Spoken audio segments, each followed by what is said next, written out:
Sa bisa ng warrant of arrest dahil sa kasong attempted homicide, nahuli ang isang wanted person sa operasyon ng Sulat Municipal Police Station.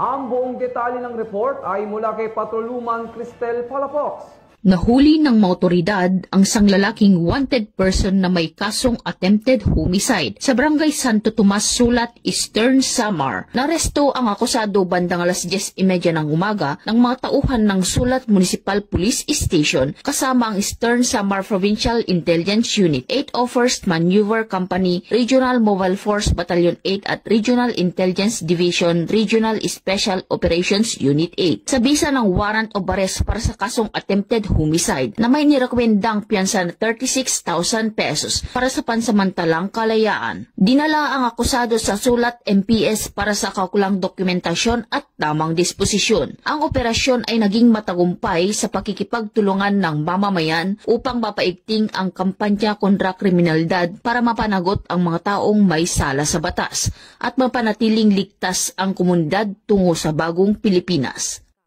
Mula dito sa Eastern Visayas, ako ang inyong PNN correspondent, Patrolwoman Palafox, alagad ng batas, tagataguyod ng Balitang Pulis.